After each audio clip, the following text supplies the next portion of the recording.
Shalom teman-teman semua, selamat datang lagi di video saya yang kedua ini.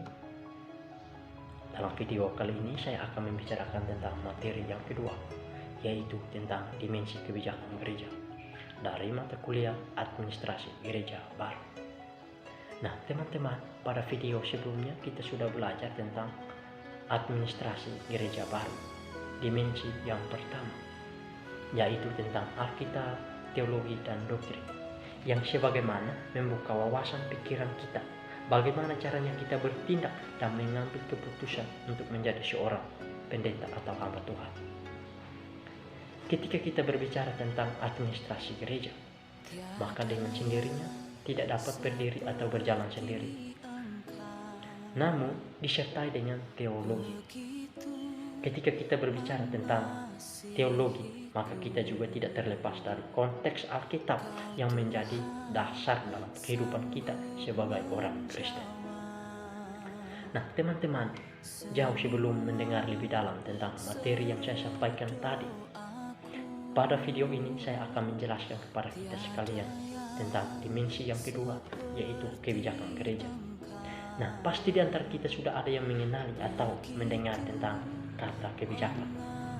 Ketika kita mendengar kata kebijakan, pasti yang muncul di awal pikiran kita adalah sebuah bentuk pengaturan atau hal-hal yang mengatur.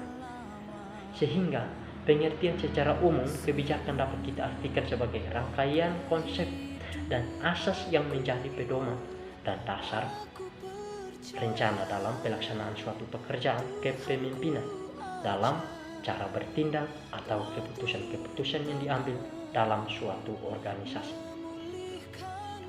Ketika kebijakan ini hadir dalam kehidupan manusia atau lingkup gereja teman-teman, maka manusia dapat diarahkan agar sebuah keputusan yang diambil oleh manusia dapat berjalan sesuai dengan sistem dan tujuannya.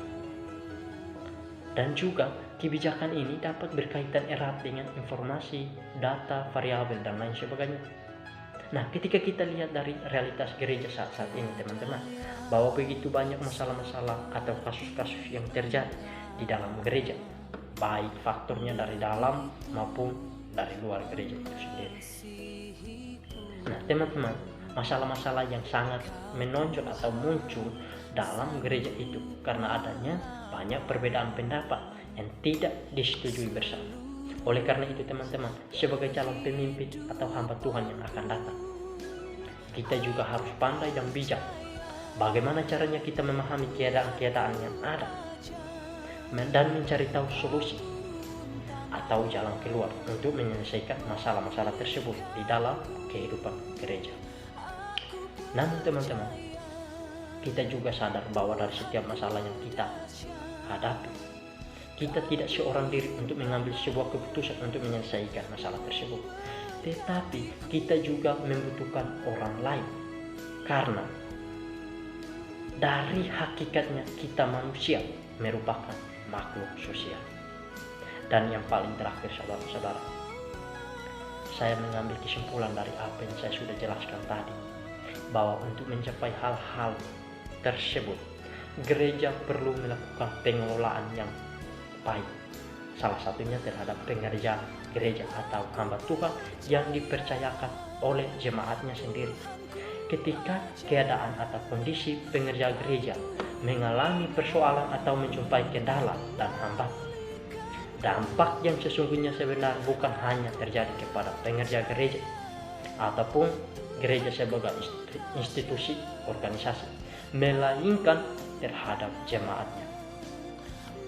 Oleh sebab itu teman-teman, kini sudah saatnya gereja bekerja secara lebih maksimal untuk mendukung tercapainya tujuan gereja yang sesungguhnya.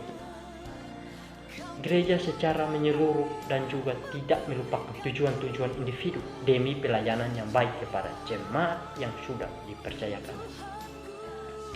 Oke teman-teman, mungkin cukup dulu penjelasan kita sampai di sini. Ketika teman-teman penasaran atau akan materi-materi atau video selanjutnya, tetap standby dalam channel Samuel Ado, dan sampai jumpa di video berikutnya. Tuhan memberkati kita semua. Shalom.